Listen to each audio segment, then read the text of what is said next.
Humphrey Bogart stopped filming for one photo. Decades later, that picture revealed his true heart. Chapter 1. September 1951.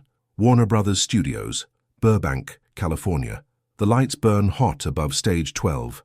The air inside carries the weight of cigarette smoke and sawdust. Crew members move between cables and scaffolding like shadows. In the center of it all stands Humphrey Bogart. He is 51 years old. His face carries the lines of a man who has lived several lives before this one. The eyes, dark and heavy, hold something most people never see in movie stars. They hold truth. The director calls for silence. The cameras are about to roll. But something happens. A small figure appears at the edge of the soundstage. A boy, no more than 8 years old. He wears a pressed white shirt and holds a brownie camera in his trembling hands. His name is Samuel Whitmore. How did a child get onto a closed set? Nobody knows. Nobody stopped him. Perhaps the security guard was distracted. Perhaps fate simply opened a door that should have remained shut. The boy stands frozen, his eyes fixed on Bogart. The camera dangles from his small fingers like a forgotten toy. The assistant director notices first. He moves toward the child, ready to escort him out, ready to remove the interruption, ready to return the set to its precise professional order. But Bogart raises his hand. One simple gesture. Everyone stops. The director lowers his script. The crew members pause mid-step. The entire soundstage holds its breath. Bogart walks toward the boy. His footsteps echo against the concrete floor. Each step deliberate, each step unhurried. The distance between them closes slowly, as if time itself has decided to pay attention. The boy does not move. He cannot move. Fear and wonder have locked his small body in place. Bogart stops 3 feet away. He looks down at the child. The hard lines of his face soften. Something in his expression shifts, like clouds parting to reveal unexpected sunlight. "What are you doing here, kid?" The boy's voice comes out barely above a whisper. "I wanted to take your picture, Mr. Bogart. My father said you were the greatest actor in the world. He said men like you only come around once in a lifetime." Bogart studies the child for a long moment. The set remains silent. Dozens of professionals watch this small exchange unfold. Then Bogart does something no one expects. He kneels down. The greatest movie star in the world, the man who defined tough, the face that launched 1,000 films. He kneels down on a dirty soundstage floor to meet a child at eye level. "Your father sounds like a smart man. What happened to him?" The boy's eyes glisten. "He passed away, sir. 3 months ago, he got sick and the doctors could not save him." The words hang in the air like smoke that refuses to dissipate. Bogart's jaw tightens almost imperceptibly. He reaches into his pocket and pulls out a cigarette. But he does not light it. He simply holds it, turning it between his fingers like a small ritual of thought. "What was his name?" "Robert, sir. Robert Whitmore. He worked at the docks in San Pedro. He never missed one of your pictures." "Not one." Bogart nods slowly. The weight of the moment settles across his shoulders like a familiar coat. "Your father worked hard. He provided for his family. He raised a son brave enough to walk onto a movie set." He pauses. "That makes him a better man than most people in this building, including me." The boy blinks. Tears threaten to fall, but he holds them back with the same stubborn determination his father must have taught him. Bogart stands. He turns to face the crew, the director, the assistant, who was ready to remove this child from the premises. "We are taking a break." The director opens his mouth to protest. They are behind schedule. The studio is breathing down their necks. Every minute of delay costs money, real money, real. Bogart's gaze silences him before a single word can escape. "I said we are taking a break." He turns back to the boy. "You wanted a picture. Let us take a picture. What happens next will live in Samuel Whitmore's memory for the rest of his life." Bogart calls over the set photographer, a professional, a man who has captured moments with presidents and royalty and the biggest names in entertainment. He instructs the photographer to teach Samuel how to properly frame a shot, how to adjust for lighting, how to capture something real instead of something posed. For 45 minutes, the entire production waits. 45 minutes of studio time. Thousands of dollars evaporating into the afternoon air. Executives will demand explanations. Accountants will circle numbers in red ink. Bogart does not care. He sits with Samuel on an apple box at the edge of the set. They talk about fishing, about baseball, about the best places to watch ships come into the harbor. They talk about everything except movies. Because Bogart understands something most people never grasp. A child who has lost his father does not need to meet a movie star. He needs to meet a man. When the conversation winds down, Bogart stands. He straightens his jacket. He looks directly into Samuel's borrowed camera. "Take your picture, kid. Make your old man proud." Samuel raises the brownie with steadier hands than before. He frames the shot carefully, remembering everything the photographer taught him. He presses the button. The shutter clicks. One photograph, one frozen moment, one intersection of grief and kindness that nobody else on that set fully comprehends. Bogart ruffles the boy's hair. "Now go home and tell your mother what happened today. Tell her a stranger said your father raised a fine young man." Samuel nods. Words have abandoned him. He clutches the camera to his chest like a sacred object. A production assistant escorts the boy off the lot. Gently this time, respectfully, as if accompanying someone important. Bogart returns to his mark. The director calls for quiet.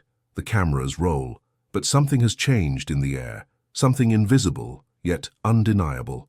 Every person on that set witnessed a man pause his own legend to kneel before a grieving child. They will remember it. They will carry it with them. They will tell their own children years later when Humphrey Bogart becomes a name spoken only in past tense. The photograph Samuel took that day will disappear into a shoebox. It will travel through decades of American history, surviving moves and marriages and the quiet accumulation of ordinary life. Nobody knows what it will reveal. Nobody knows what it will mean. That knowledge waits in the future, patient as stone. Check if you are already subscribed to this channel. Stories like this one are becoming rare. The kind of stories that remind us what integrity looks like when nobody is watching. Subscribe now, because every week we bring back the humanity that modern Hollywood has forgotten. Chapter 2. To understand what happened on that soundstage, you need to understand who Humphrey Bogart was before the world knew his name.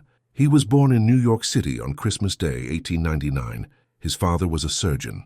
His mother was an illustrator. The family lived comfortably on the Upper West Side, surrounded by the trappings of respectability and expectation. Young Humphrey was sent to the best schools, Phillips Academy in Massachusetts. The path to Yale was clear. The future seemed predetermined. Wealth, status, a career in medicine or law, everything a respectable family wanted for their son. But Humphrey Bogart was not built for predetermined paths. He left school. He joined the Navy during the First World War. He served on the USS Leviathan, transporting troops across the Atlantic. Some say his distinctive lip came from an injury sustained during this service. Others say it happened differently. The truth, like most things about Bogart, remains partially obscured by time and legend. What matters is this: he returned from the war a different man than the boy who left. The expectations of his family no longer fit.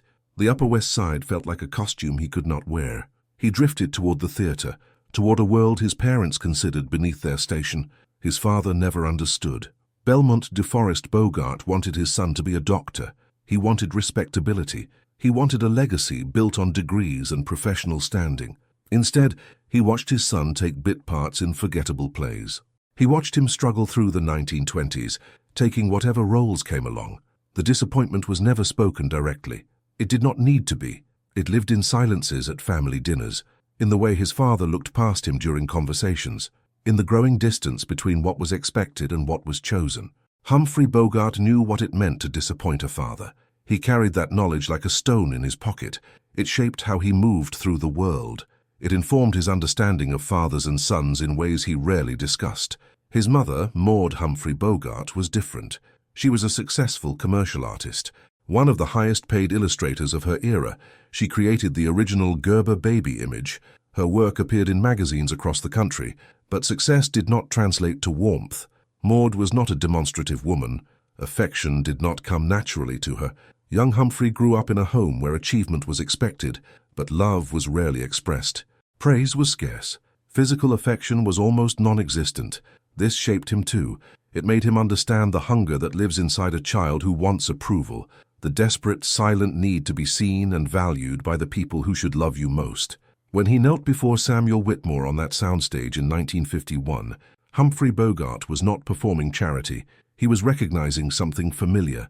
He was seeing a boy who had lost the chance to ever earn his father's approval again. That loss is permanent. That door closes forever. Bogart understood this with every fiber of his being. Throughout the 1920s and early 1930s, he struggled. The roles were small, the pay was smaller. He married his first wife, Helen Menken, in 1926. The marriage lasted barely a year. He married Mary Phillips in 1928. That union survived longer, but ultimately failed as well. Success, when it finally came, arrived wearing a different face than expected. In 1935, he played Duke Manty in The Petrified Forest on Broadway. Leslie Howard, the star of the production, saw something in Bogart that others had missed. When Warner Brothers decided to make a film version, they wanted a bigger name for the role of the dangerous gangster. Leslie Howard refused to participate unless they cast Bogart. He put his own career on the line for a supporting player he believed in. Bogart never forgot that. He named his daughter Leslie in honor of the man who gave him his chance. This is who Humphrey Bogart was, a man who remembered kindness, a man who understood what it meant to be given an opportunity when the world wanted to pass you by. Warner Brothers signed him to a contract after The Petrified Forest. For years he played villains and tough guys, secondary roles that showcased his intensity but rarely his depth.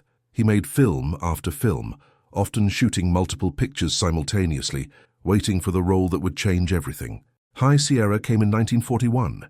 He played Roy Earle, a gangster with a code, a man caught between loyalty and doom. The performance showed audiences something new. Beneath the hard exterior lived a human being capable of tenderness and tragedy. The same year brought The Maltese Falcon, John Huston's directorial debut. Bogart as Sam Spade, the cynical detective who moves through a world of liars and murderers with a moral compass no one else can see. Then came Casablanca, Rick Blaine, the bar owner in occupied Morocco, the man who sticks his neck out for nobody until the moment he sticks his neck out for everyone. The film was chaotic in production. The script was being rewritten daily. Nobody knew how it would end, not the director, not the actors, not even the writers, but something emerged from that chaos, something perfect. Casablanca became more than a movie. It became a cultural touchstone, a reference point for romance and sacrifice and the war that was reshaping the entire world. Humphrey Bogart became a legend. But legends are dangerous things. They obscure the human being beneath the mythology. They turn flesh and blood into marble and memory. The man who walked Hollywood's sound stages in the late 1940s and early 1950s was not the marble version. He was complicated, he was difficult. He drank too much and argued with studio executives, and refused to play the games that other stars considered essential to survival. He married Lauren Bacall in 1945. She was 19 years younger than him. They met on the set of To Have and Have Not. Their chemistry was immediate and undeniable, the kind of connection that leaps off the screen and into legend. With Bacall, something in Bogart softened. He became a father for the first time at 49. Stephen Bogart was born in 1949. Leslie Bogart followed in 1952. Fatherhood changed him in ways his previous marriages never had. He discovered patience he did not know he possessed. He found himself watching his children sleep, standing in doorways at midnight, overwhelmed by feelings he had never learned to name. The boy on the soundstage was not abstract to him. Samuel Whitmore was not a stranger, requiring professional politeness. He was a child who would never again feel his father's hand on his shoulder, never again hear his father's voice. Bogart knew what that absence meant. He knew it in his bones. Chapter 3. The photograph traveled through time like a message in a bottle. Samuel Whitmore kept it in a cigar box throughout his childhood. He would take it out on difficult days, holding it carefully by the edges, studying the face of the man who knelt down to meet him. His mother never fully understood why that moment meant so much. She had not been there. She only knew that her son came home from the studio that afternoon with something different in his eyes, a steadiness that had been missing since Robert died, a small flame of resilience that refused to go out. She asked him what happened. He told her. She listened. Then she held him close and did not ask again. Some moments belong only to the people who lived them. Samuel grew up. The years accumulated like layers of sediment, covering the raw surface of his grief with the ordinary business of living. He finished school. He found work. He met a woman named Eleanor who laughed at his jokes and did not mind his silences. They married in 1963, moved to a small house in Pasadena, had 2 children of their own. The photograph moved with them, from apartment to house, from drawer to closet, from one decade to the next. Samuel rarely spoke of it.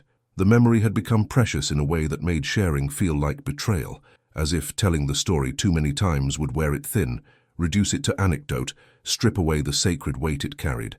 But sometimes late at night, when his own children were asleep and Eleanor had gone to bed, Samuel would sit alone in the living room and take out the photograph. Bogart stared back at him across the years.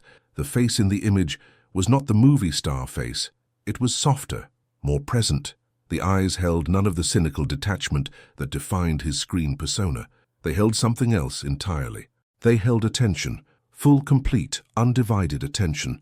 A man looking at a camera held by a grieving child, giving that child the gift of being truly seen. Samuel understood this gift better as he grew older, as he became a father himself, as he learned how rare it is for powerful people to pause, how easy it is to keep moving, to stay on schedule, to treat interruptions as obstacles rather than opportunities. Bogart had no obligation to stop. He had every reason to continue, but he chose differently. That choice echoed through Samuel Whitmore's life in ways he only gradually recognized. When his own son struggled in school, Samuel sat with him, not to solve problems, not to lecture, simply to be present, to give the boy his full attention in a world that constantly demanded attention be divided. When his daughter faced difficulties in her first job, Samuel listened, really listened, without checking his watch, without thinking about what he would say next. These were small acts, invisible acts, the kind of behavior that never makes headlines or earns recognition, but they were rooted in that moment on the soundstage. They were the living legacy of one photograph. If this story is touching something inside you right now, I want to ask you to do something. Leave a comment below with just 3 words. Presence changes everything, because that is what this story teaches us. Your presence in someone's life, even for a moment, can reshape their entire future. Type it now.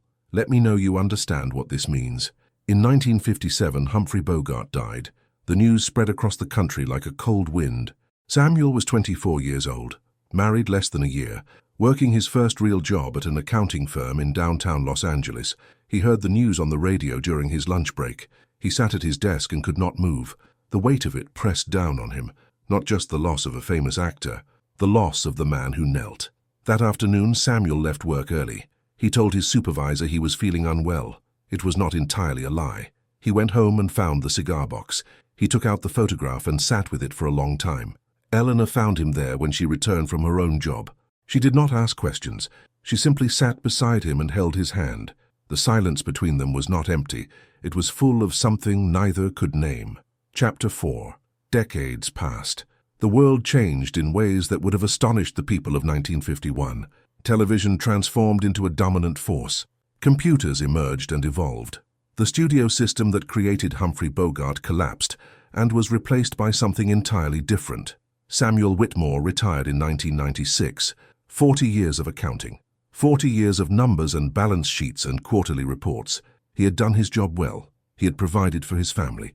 He had built something stable and respectable. His wife Eleanor passed away in 2001, peacefully in her sleep, after 52 years of marriage. The loss hollowed Samuel out in ways he had not experienced since childhood. He found himself returning to old memories, old photographs, old pieces of a life that suddenly seemed both impossibly distant and painfully close. His children worried about him. They visited more frequently. They suggested activities and trips and ways to stay engaged with the world. Samuel appreciated their concern, but what he needed was something else. He needed to understand what his life had meant. In 2003, his granddaughter Jennifer started college. She was studying journalism, interested in telling stories that mattered. During a visit home, she asked her grandfather about the photograph. She had seen it before. Everyone in the family had seen it. The old black and white image of Humphrey Bogart, looking directly into the camera with that unusual expression. But Jennifer was a journalist now. She wanted more than a glance. "Tell me the real story, Grandpa, all of it." Samuel hesitated. For 52 years he had kept this moment largely to himself. He had mentioned it occasionally in passing, but never with the full weight of detail. Something about Jennifer's eyes made him reconsider. Something earnest and hungry for truth. He began to speak. The words came slowly at first, rusty from decades of disuse. But as he continued, they flowed more easily.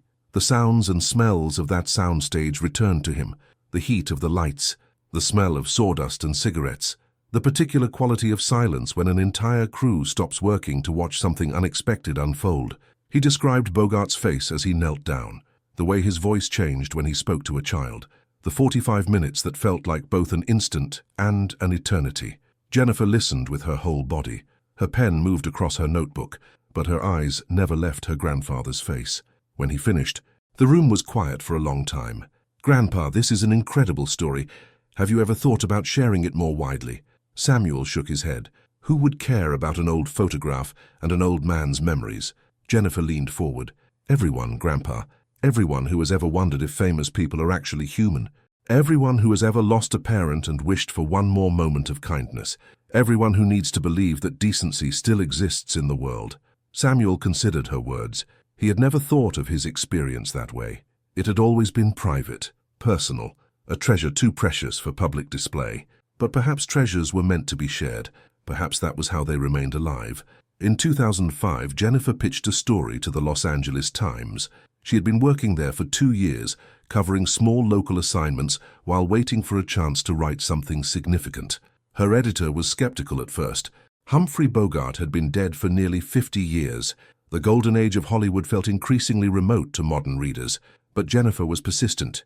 She believed in this story. She believed it had something to say about fame and kindness and the moments that shape us when we least expect them.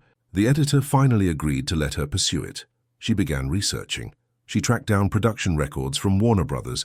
She found crew members who had worked on that 1951 film, elderly now, but still capable of memory. One by one, they confirmed what her grandfather had described. Yes, there had been a boy on the soundstage. Yes, Bogart had stopped production for nearly an hour. Yes, something unusual had happened that day. An assistant director named Harold Morgan, 91 years old and living in a retirement community in Arizona, remembered it clearly. I had been in the business for 30 years at that point, he told Jennifer during a phone interview. I had seen every kind of behavior from every kind of star. The tantrums, the demands, the cruelty that famous people sometimes inflict on those beneath them. But I had never seen what Bogart did that day. He paused. His voice grew quieter. He treated that child like the most important person in the world. Like nothing else mattered. Like the movie, the schedule, the money, all of it could wait because a little boy needed something only he could give. Jennifer asked what that something was. Morgan did not hesitate. Respect. Simple human respect. That boy had lost his father. He came looking for a hero. And Bogart made sure he found one. Chapter 5. The article appeared in the Los Angeles Times on January 14, 2006. The headline read, "The Photo That Captured Bogart's Hidden Heart." The story went viral before that word fully existed in public vocabulary. It was emailed and forwarded and printed and passed from hand to hand. Something about it resonated in ways that transcended typical celebrity journalism. People were hungry for evidence of goodness in unexpected places. They were tired of scandals and cynicism and the endless parade of fallen idols. This story offered something different.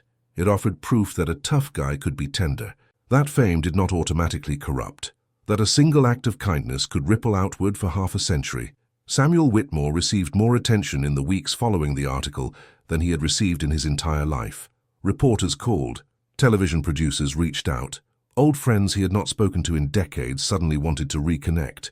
At 82 years old, Samuel found himself in the unexpected position of public figure. He handled it with grace, the same quiet grace that had defined his entire life. When asked about the experience, he always said the same thing. I was just a boy who needed kindness. He was just a man who provided it. The rest is just time and memory. But there was more to explore. The photograph itself became a subject of intense interest. Jennifer had scanned it and included it with the article. The image quality was limited, as one would expect from a Brownie camera operated by an 8-year-old in 1951. But something in that image transcended technical limitations. Photography experts examined it. They noted the unusual quality of Bogart's expression, the way his eyes engaged directly with the lens, the absence of his typical screen persona. One expert, Dr. Helen Marsh, from the UCLA School of Photography, offered an analysis that stayed with Samuel long after he read it. Most photographs of famous actors show a performance, she wrote. Even in candid shots, there is usually an awareness of image, a management of how one appears to the world. This photograph is different. This photograph shows a man who has completely forgotten he is famous. He is entirely present with the person behind the camera. It is one of the most authentic celebrity photographs I have ever studied. Authentic. That word echoed through the coverage that followed. It became the defining theme of the story's reception. In an era of managed images and calculated appearances, the photograph offered something increasingly rare, a famous person being genuinely human. The attention brought other witnesses forward, people who had been on the soundstage that day. People who had known Bogart in different contexts and recognized the behavior Jennifer described. His longtime makeup artist, a woman named Rose Patterson, who was still alive at 94, gave an interview to a documentary crew that was producing a film about the story. Bogey was complicated, she said. He could be difficult. He did not suffer fools. He had no patience for pretense or dishonesty, but he had something most people in this town lack. He had a genuine heart, not a performed one, a real one. And when he chose to show it, there was nothing more powerful in the world. She paused, adjusting her glasses with hands that trembled slightly from age. That little boy saw it. His camera captured it. And now the whole world can see what I knew for 30 years.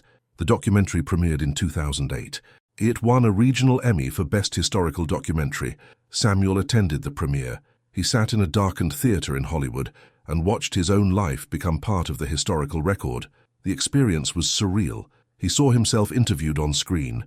He heard his own voice describing events he had lived through, but never fully understood until he spoke them aloud. When the film ended, the audience stood and applauded. They were not applauding the filmmakers, they were applauding him. Samuel rose slowly from his seat. He nodded to acknowledge the response. But inside, he felt something different from pride. He felt gratitude. Gratitude that his father had loved movies and shared that love with him. Gratitude that he had been brave enough or foolish enough to walk onto that soundstage. Gratitude that Humphrey Bogart had seen something worth stopping for. And gratitude that Jennifer had helped him share what had remained private for so long. Some stories are meant to be kept. Others are meant to be released into the world. Chapter 6. Samuel Whitmore passed away on March 3, 2012. He was 89 years old. He died at home, surrounded by family, including Jennifer and her own young children. In his final weeks, he spoke often about the photograph, not with sadness, but with a kind of peaceful wonder. It is strange, he told Jennifer during one of their last conversations. I have lived a long life.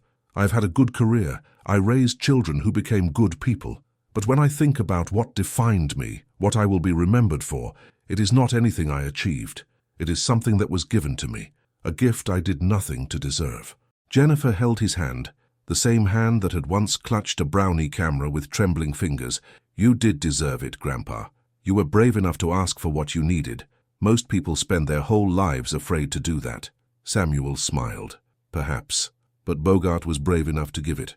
That is the part of the story I want people to remember. Not me, him.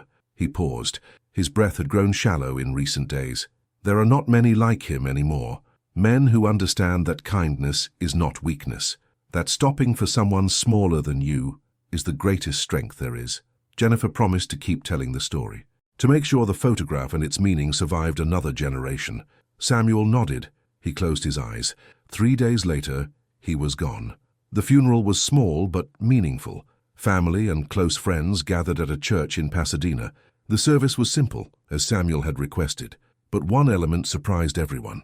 On the altar, beside a framed photograph of Samuel and Eleanor on their wedding day, sat another frame, the photograph of Humphrey Bogart, the image that had traveled through 61 years of American history, the image that had been examined by experts and viewed by millions, the image that captured something words could never fully express. It sat there as a testament, not to fame, not to Hollywood, not to the mythology of movie stars, but to the power of a moment. A single moment when someone important chose to treat someone unimportant as if they mattered most in the world. Jennifer gave the eulogy. She spoke about her grandfather's quiet integrity, his devotion to family, his willingness to sit with grief without trying to fix it. Then she spoke about the photograph.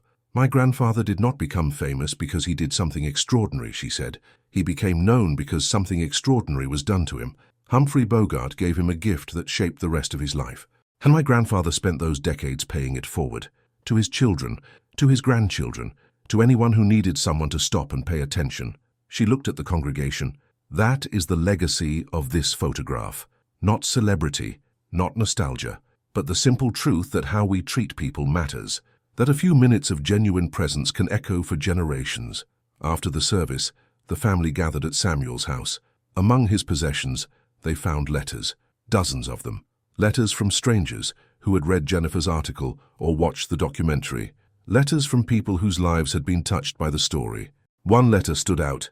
It was from Stephen Bogart, Humphrey Bogart's son.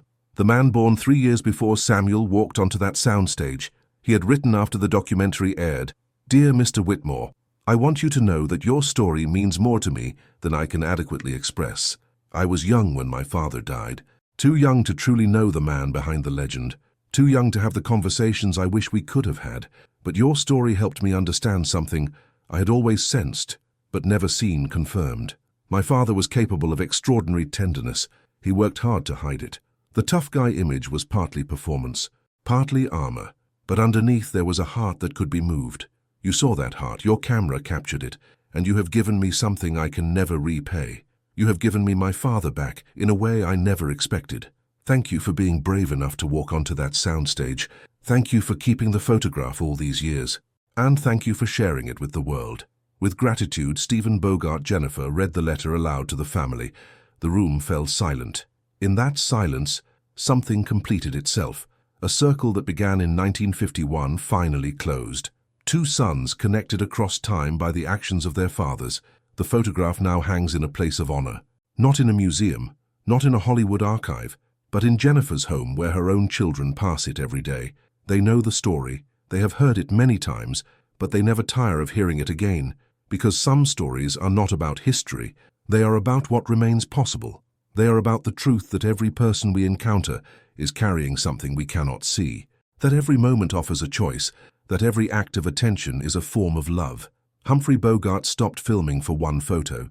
He knelt down on a dirty soundstage floor to meet a grieving child at eye level. He gave 45 minutes he did not owe, and in doing so he proved something that survives every passing year. Character is not built in the big moments everyone sees. It is revealed in the small ones almost nobody remembers. That 8-year-old boy remembered. His granddaughter remembered. And now you remember too. If you watched until now, it is because this story touched something real inside you. Leave a comment saying, "I watched this far," so I can get to know you and know who really appreciates the stories on this channel. If this story moved you, subscribe right now. Every week we bring back stories of decency in a world that is forgetting what that word means. Hit the like button. Share this video with someone who needs to believe that kindness still exists. Because here is the truth we learn from Humphrey Bogart and Samuel Whitmore. Fame fades. Achievements are forgotten, but the way you treated people in your small, unwitnessed moments, that is what survives. That is what echoes. That is what matters. They do not make many like Humphrey Bogart anymore, but perhaps, after hearing this story, someone watching right now will decide to become the kind of person who stops. Who kneels down? Who gives their full attention when the world is demanding they move on? That would be the greatest legacy of all. Not a photograph preserved in a frame, but a choice renewed in living hearts. The choice to be present, the choice to be kind, the choice to see the person in front of you as the most important person in the world, even if only for a moment, because sometimes a moment is everything.